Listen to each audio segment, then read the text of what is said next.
اس وقت پوری دنیا کرکٹ کی دیوانی نظر آتی ہے، پوری دنیا کرکٹ کی دل دادا نظر آتی ہے۔ اس وقت آئی سی سی ورلڈ کپ 2019 نے پوری دنیا کو اپنی لپیٹ میں لیا ہوا ہے۔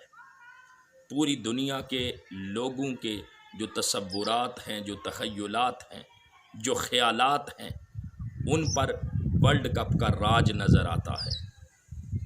تو اس لیے زندگی کے تمام شعبوں سے تعلق رکھنے والے لوگ، خواہ کوئی ڈاکٹر ہے، خواہ کوئی انجینئر ہے، خواہ کوئی لائر ہے، خواہ کوئی جسٹس ہے، خواہ کوئی حافظ قرآن ہے، خواہ کوئی عالم دین ہے، خواہ کوئی سکالر ہے، خواہ کوئی شاپ کیپر ہے، خواہ کوئی ٹھیکیدار ہے، خواہ کوئی بزنس مین ہے، زندگی کے تمام شعبوں سے تعلق رکھنے والے لوگ پوری دنیا میں اس وقت 2019 آئی سی سی ورلڈ کپ کو ڈسکس کر رہے ہیں۔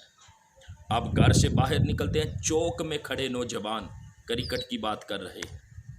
آپ جنرل سٹور پہ چلے جائیں، وہاں پر جو شاپ کیپر ہے اس نے کاؤنٹر کے نیچے چھوٹا سا ٹی وی رکھا ہوا میچ دیکھ رہا۔ آپ حمام میں چلے جائیں، وہاں پر حجام نے ٹی وی لگایا ہوا ہے، لوگ میچ دیکھ رہے ہیں۔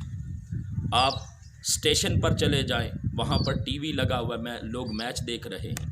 ایئرپورٹ پہ چلے جائیں، وہاں پر لوگ میچ دیکھ رہے ہیں۔ یعنی ہر دوسرا فرد آپ کو میچ دیکھتا ہوا نظر آئے گا۔ ہر دوسرا فرد اپنی ٹیم کے لیے دعائیں کرتا ہوا، اپنی ٹیم کو سپورٹ کرتا ہوا آپ کو نظر آئے گا۔ تو پوری دنیا اس وقت کرکٹ کو ڈسکس کر رہی ہے۔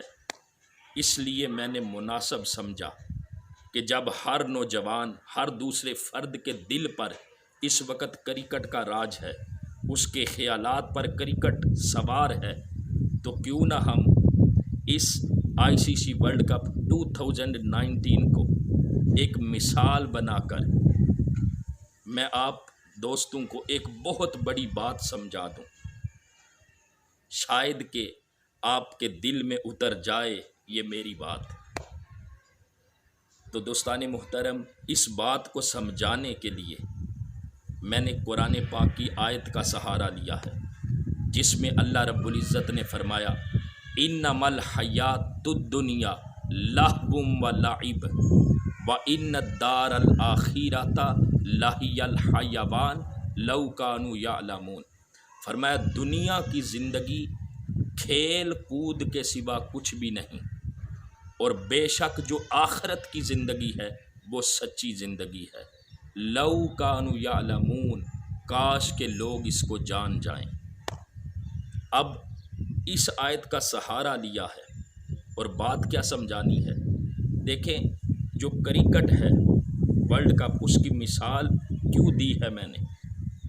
اس لیے کہ جب بندہ مثال دے کے سمجھاتا ہے تو سننے والے کو سمجھ اچھی آتی ہے، اور مثال دے کے سمجھانا اللہ کی سنت ہے، اللہ کے رسول کی سنت ہے۔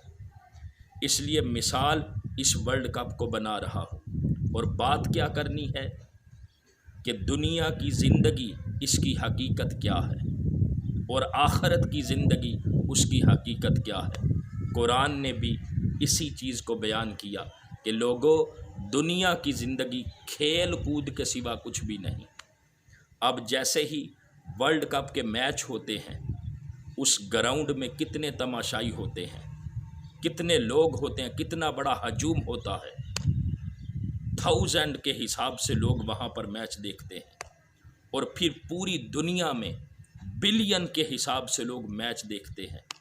ٹی وی کے ذریعے سے، بڑی بڑی سکرین کے ذریعے سے لوگ میچ دیکھتے ہوئے نظر آتے ہیں۔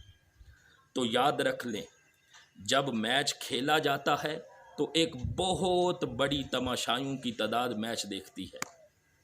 تو جب میچ ختم ہوتا ہے تو میچ کے ختم ہونے کے بعد اس کے ساتھ ہی نہ تماشائی رہتے ہیں نہ کھیلنے والے رہتے ہیں۔ یہی حقیقت ہماری دنیا کی زندگی کی ہے کہ جب دنیا کی زندگی ختم ہوگی تو باقی کچھ بھی نہیں رہے گا، کہ جیسے کھیل ختم ہوتا ہے تو وہاں پر کچھ بھی نہیں، سناٹا سا چھا جاتا ہے، کچھ بھی نہیں ہوتا۔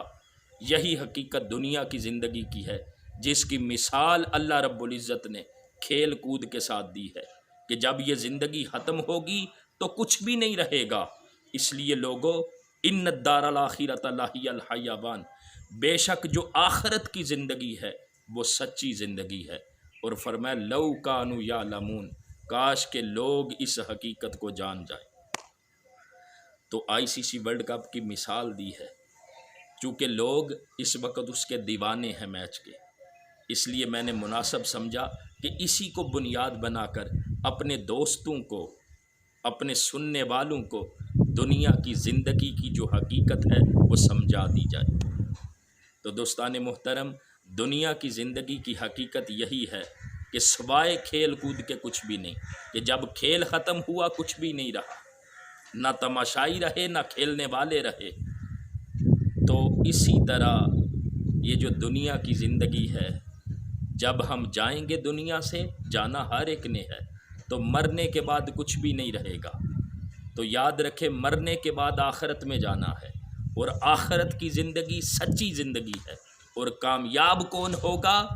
جو اس دنیا میں رہتے ہوئے آخرت کی تیاری کرے گا، جس کو پتہ ہے کہ اللہ کے حضور پیش ہونا ہے، اس پیشی کے لیے تیاری کرے گا، آخرت کی منزلوں سے گزرنے کے لیے تیاری کرے گا۔